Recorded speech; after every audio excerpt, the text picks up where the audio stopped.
L'arrivée d'un enfant bouleverse les relations d'un couple et redéfinit les liens entre ceux qui sont ainsi devenus des parents. Comment trouver le juste équilibre quand on est celui ou celle qui n'a pas porté l'enfant et que l'on veut être aussi essentiel que la mère qui a donné naissance. Dans cette deuxième saison d'Ex-Utéro, le podcast signé L'Essentiel par Massif, la parole est donnée à des femmes et à leurs partenaires qui nous parlent des bouleversements engendrés par l'arrivée d'un bébé.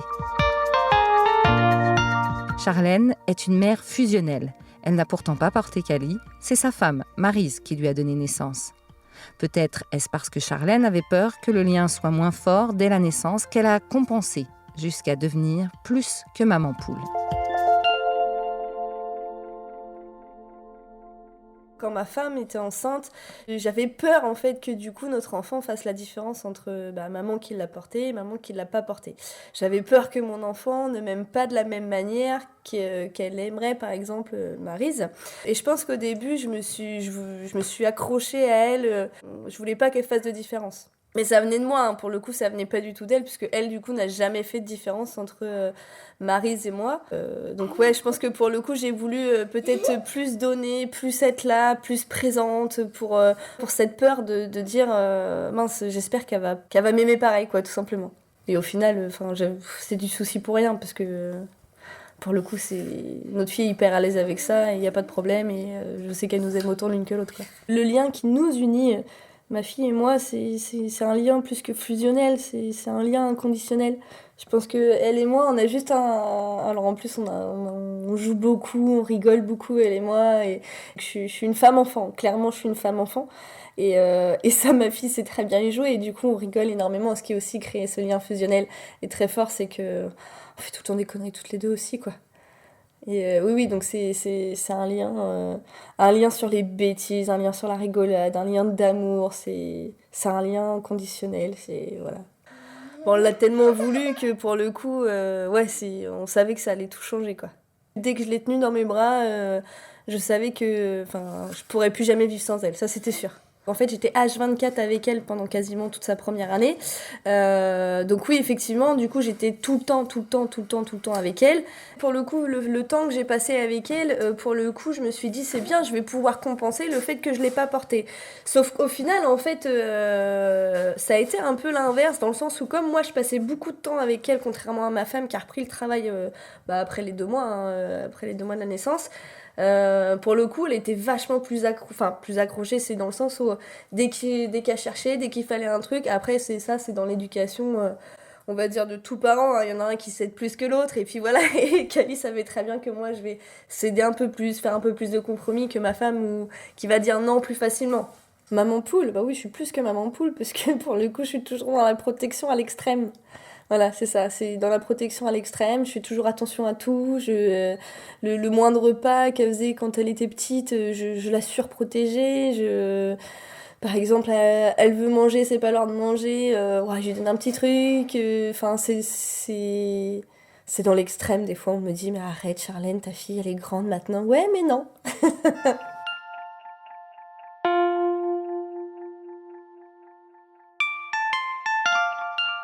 Par exemple, il y a des soirs où effectivement, hein, on est un couple et du coup, on se bataille un peu pour qu'elle dorme dans sa chambre. Mais des fois, Marie elle me dit, ah non, machin, j'ai pas envie, c'est bon, elle a une chambre. Je dis, ah, c'est bon, laisse, elle est fatiguée. Voilà, c'est ce genre de truc. Et Marie elle me dit, mais attends, elle a 5 ans, c'est bon, elle a une chambre.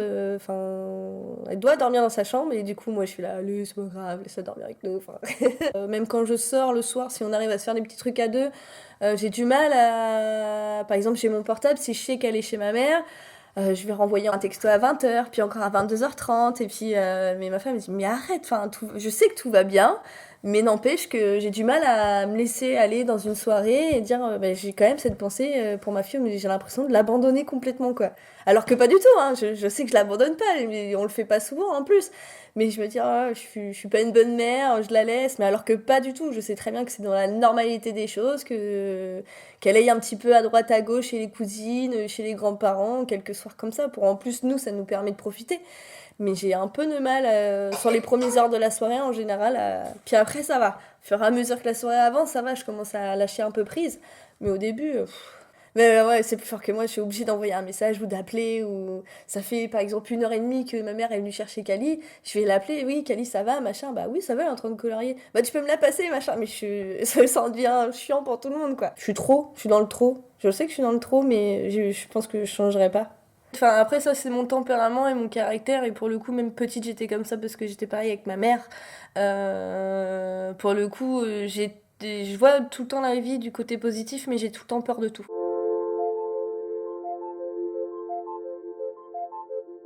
Il n'y a pas eu de voyage de noces parce que moi je me voyais pas du tout. Kali en plus elle était encore petite à ce moment-là, hein, elle avait 1 an et demi. Je me voyais pas du tout partir une semaine sans ma fille. Enfin impossible. Elle avait pas encore trop dormi chez mes parents ni chez les parents de Maryse. Non non non. Enfin moi c'était pas possible. Pas possible une semaine entière de laisser ma fille à 1 an et demi. Non. Inenvisageable. De toute façon, c'était pour y aller et au final ne pas profiter, moi être mal moralement et au final ne penser qu'à ma fille alors qu'à la base c'est quand même un voyage en couple et pour profiter du couple et de se faire du bien enfin voilà et ça aurait pas été le cas. Clairement ça aurait pas été le cas donc ça servait à rien. Je pourrais la laisser 2 nuits mais pas 3 nuits consécutives chez mes parents ou chez les parents de Maryse. C'est trop long. Je pense qu'on n'est pas prêtes toutes les deux. Non, sincèrement, je pense qu'on n'est pas prêtes toutes les deux. Alors moi, je suis pas prête parce qu'effectivement, je m'inquiète beaucoup.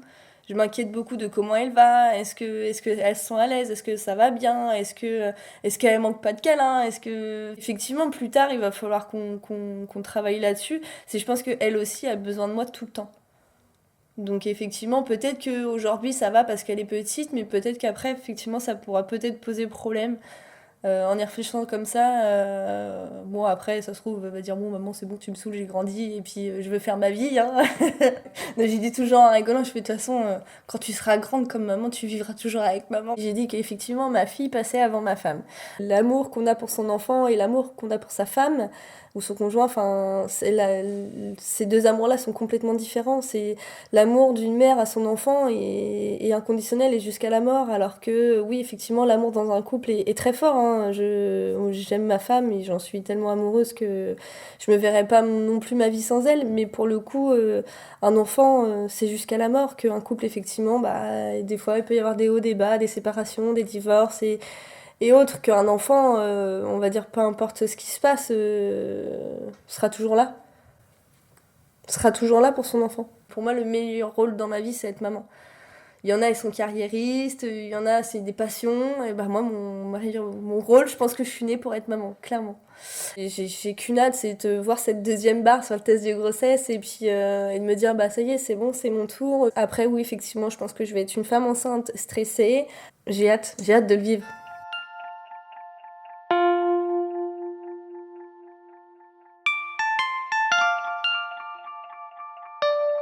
Je les vois pas l'une sans l'autre. S'il y en a une qui est pas bien, l'autre elle est pas bien. S'il y en a une qui est heureuse, l'autre elle est heureuse. C'est viscéral. Clairement, même si elle l'a pas porté, clairement c'est viscéral. Je connais Charlène et j'imaginais pas vraiment un lien autre. Elle va toujours me demander comment va maman chat ou est-ce que maman chat ça se passe bien à son travail, est-ce que maman chat elle est au boulot quand on est que toutes les deux. Elle a maman chat à la bouche tout le temps.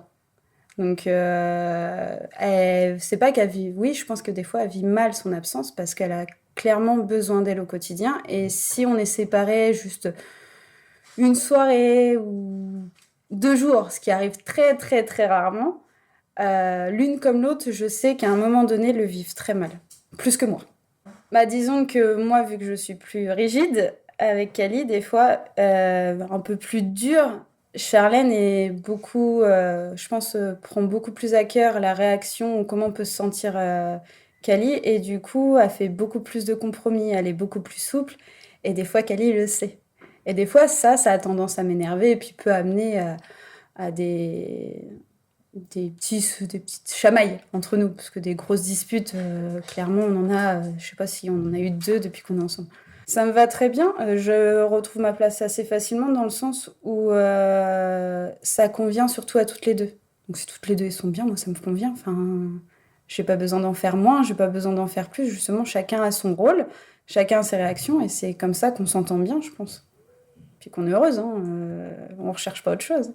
J'arrive aussi en fait à reprendre ma place de femme et mettre me mettre en prioriser au moment donné mon couple que ma vie de famille. Parce que c'est des choses qui arrivent maintenant plus rarement depuis qu'on est parents. Charlène, ça, elle a beaucoup plus de mal à le faire que moi. Je pense que ce rôle de femme et oublier son petit rôle de maman, ça, non, ça, elle peut pas l'oublier. Même quelques heures, oui, peut-être quelques heures, mais ça dure jamais très longtemps. C'est son bébé tout de suite qui revient en tête constamment. Je vis pas du tout dans cette nostalgie de couple parce que, comme vous dites, c'est pas tourner une page, c'est juste arrêter de la lire. Quand on décide d'avoir un enfant, on le sait, on choisit, en plus c'est des parcours particuliers, on s'attend à pas faire des concessions mais des compromis, on s'y attend, c'est pas une surprise. Par conséquent, c'est normal de mettre sa vie de couple, sa vie de femme aussi de côté pour l'épanouissement de son enfant. Et en plus, on veut une famille, ça fonctionne avec les parents et les enfants. S'il y en a un dans le rouage qui va pas bien, normalement tout va pas bien. Donc non, c'est pas, je suis pas nostalgique. Je sais qu'on le retrouvera à un moment donné et on a quand même au quotidien des petits moments où on reprend notre lecture, entre parenthèses. Non, c'est pas de la nostalgie du tout. Ce que j'appréhende dans ce bébé 2, c'est que Charlène soit encore plus fusionnelle avec le deuxième et que du coup, elle s'empêche de vivre. Moi, je sais que ça ira toujours. Et j'ai aussi peur que Cali ressente un peu de jalousie ou se sente un petit peu délaissée parce que, comme je disais auparavant, le lien qu'elle a avec Charlène, il est unique. Et que là, soit il va se dupliquer, soit il va être tout autre. Et j'ai juste cette petite appréhension-là.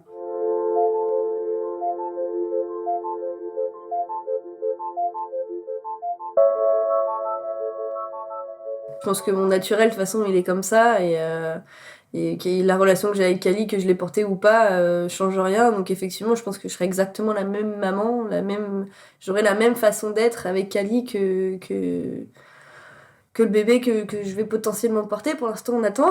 Mais oui, effectivement, pour moi, je serai la même maman. Moi, ce que je disais, c'est que soit ce lien-là, il sera dupliqué, donc ce sera exactement la même chose, soit il sera pas potentiellement plus fort, mais différent, et que Cali aurait... Moi, je sais que j'ai cette petite appréhension que Cali, vu que vous deux, vous êtes fusionnels, qu'elle se sente pas délaissée, mais qu'il y a un non, petit peu je pense pas, parce qu'au contraire... Oui, peut-être que Cali pourra peut-être ressentir un peu de jalousie, effectivement, surtout par exemple, moi, à la mater, je vois bien Cali qui pleure parce que déjà, d'une, je suis pas à la maison, en plus, je suis avec son petit frère et sa petite sœur séparés d'elle, parce que pour le coup, elle a tellement hâte d'être grande sœur que je pense que pour le coup, dès que le bébé va arriver à la maison, ça va être fou pour elle.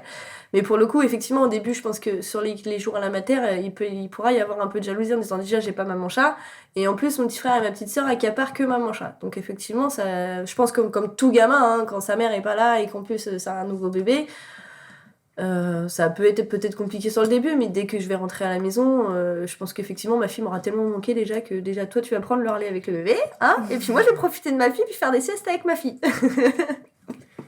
J'avais cette petite appréhension que le lien soit hyper fusionnel aussi avec le deuxième. Après, ça se trouve, ce sera moi qui sera fusionnelle avec le deuxième. Hein. Ouais, tu sais pas. C'est des choses qu'on peut pas prévoir. Non, mais ça va rien dire. Je pense que ce soit toi ou moi qui l'ai porté ou n'importe quoi. Moi, je pense que Cali me ressemble beaucoup parce que j'ai passé quand même 1 an, toute sa première année avec elle. Je pense qu'elle a quand même fait ses premiers mois, enfin, quand même, c'est entre la naissance et jusqu'à 1 an, ça évolue beaucoup, un enfant, ça apprend énormément. Et je pense que c'est, comme on dit, les gamins, c'est des éponges. On privilégie notre vie de famille, c'est un choix aussi. Avant ce Covid, c'est vrai qu'on essayait de se faire une sortie tous les 3 mois, et je trouve que c'est raisonnable quand même. Enfin, je trouve en tant que couple, elle faisait une nuit. Par contre, elle faisait qu'une nuit chez mes parents et je la déposais à 19h et je la récupérais le lendemain à midi. Donc elle passait même pas 24 heures. Oui, effectivement, l'enfant passe avant le couple. Enfin, passe avant le couple. Comment tu m'as regardé? J'ai cru que t'allais me tuer. Les sentiments d'une mère pour son enfant sont plus puissants, plus forts et complètement différents que des sentiments amoureux ou de couple. Quand on fait des enfants, il y a une phrase qui dit on ne fait pas des enfants pour soi, un petit peu, mais ça devient notre priorité. On choisit de faire des enfants, clairement. Surtout nous. Donc si on choisit, on est censé être là pour l'enfant, peu importe les circonstances, et il doit passer en priorité sur tout. Sur soi, sur son couple, sur absolument tout. C'est le but. C'est le but de la C'est parentalité. Puis je pense que dans le parcours, on l'a tellement voulu, on l'attend tellement, c'est horrible l'attente. Non, je pense que l'attente, on est en plein dedans là, c'est l'attente, c'est long. Retrouvez tous les épisodes d'Ex-Utéro sur toutes les plateformes d'écoute de podcast, sur YouTube et sur le site l'essentiel en un seul mot.massif.fr.